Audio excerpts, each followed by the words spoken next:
So, Bullet the podcast, again, if you don't know for some reason, this is a contest we do about once a month where we give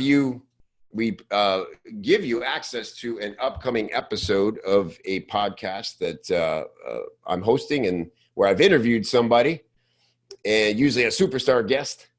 In the past, we've had Paris Lampropoulos and John Carlton, of course, and Mark Ford and all kinds of awesome people.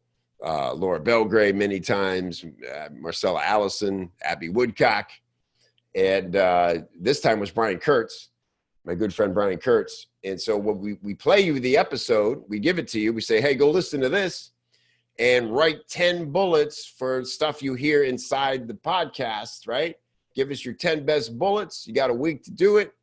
And then I come in and I look at them all and I review them for you. I go through and I tell you what I'm seeing in little ways you might be able to improve your bullets.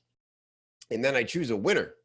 And we use that winner's bullets in our promo for the podcast.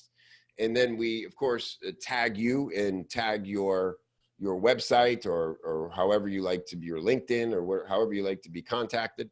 And we tell people, hey, if you thought these bullets were good, you should check out this copywriter and think about hiring them because we thought they're pretty good too.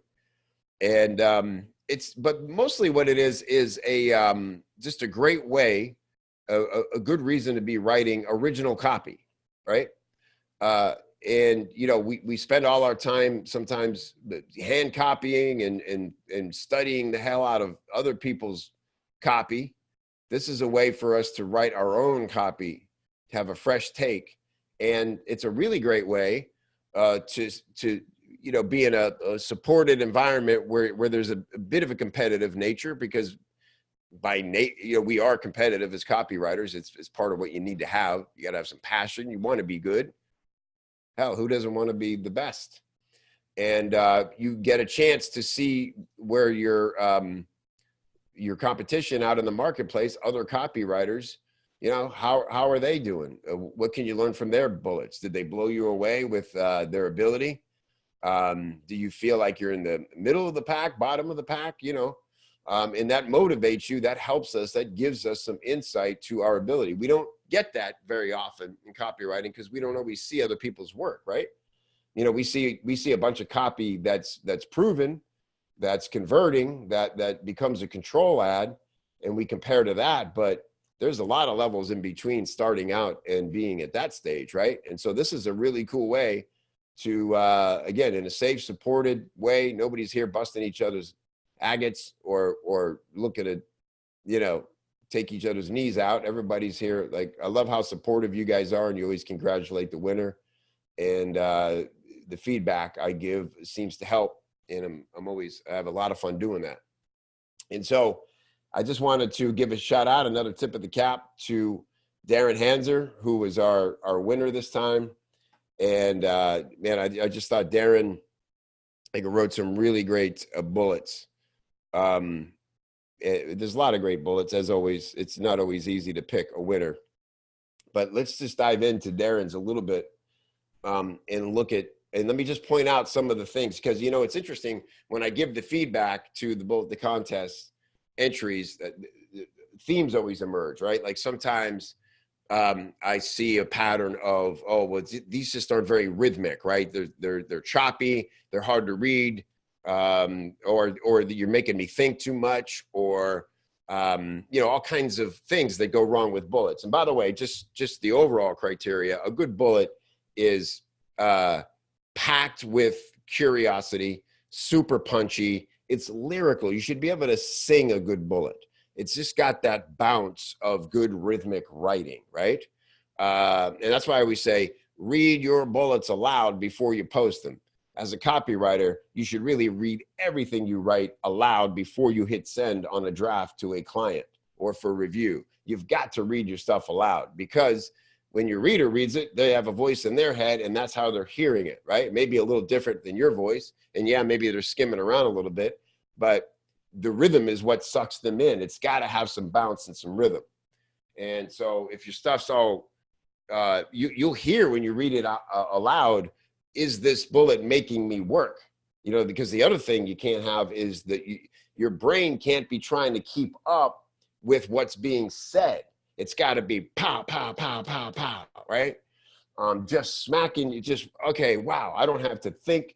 I get it. I'm there. I'm in the moment. It's like a good movie trailer, right? A good movie trailer comes on the screen and you're instantly interested and you're swept up in it. And it's like 30 seconds, 60 seconds later, you're like, damn, I need to go see that movie. Boom, did its job. Right? But if at the end of a movie trailer, you sit and you go, why in the fuck, you know, who, what? Like you're just confused and now you're pissed. You're like in a worse mood than you were 60 seconds ago when the damn trailer started. And you're like, I am defiantly not going to see that movie because that trailer sucked and I'm confused and I'm annoyed. And so you need to think about your bullets being a good movie trailer. So with that big build up, Darren, no pressure, but I think your bullets lived up to all that criteria.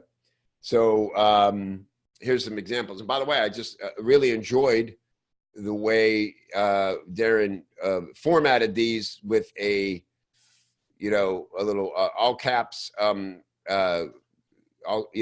first word cap, a headline here, and then went into the bullet himself. He did that consistently. I think it's a cool little way to, it's almost like a deck, right? Like a top of a sales letter in each bullet. But again, be creative with the formatting. That's on you. That's part of your personal expression as a copywriter. I just happen to think it worked well that Darren did it this way. You don't have to follow that. Don't be a mimic, just it's all about you growing as a copywriter. So here's some examples. Were you born with control beating blood? Okay.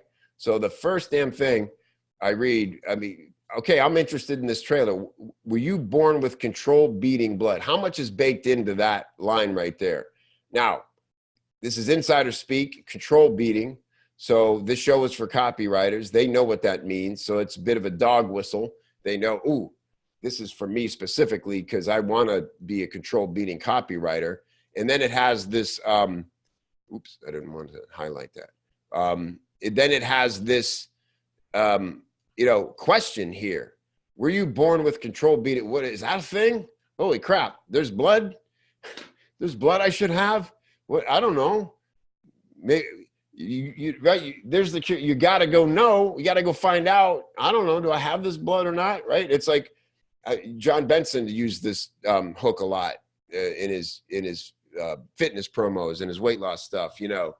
What would he call it? The weight loss gene, or the weight loss prevention gene, or things like that.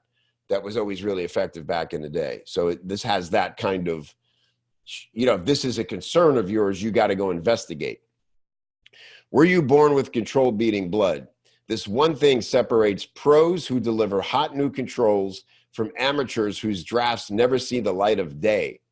How to know if you have it and what to do if you don't. Damn. Okay. That's a bullet, friends.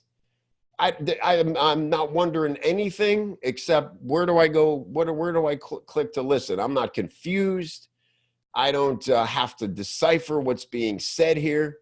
This is clear, and it just punched me right in the eyeball. That's a great bullet. The number one worst mistake when hiring a copywriter. This common question strangles sales and murders your momentum. You hear the alliteration there?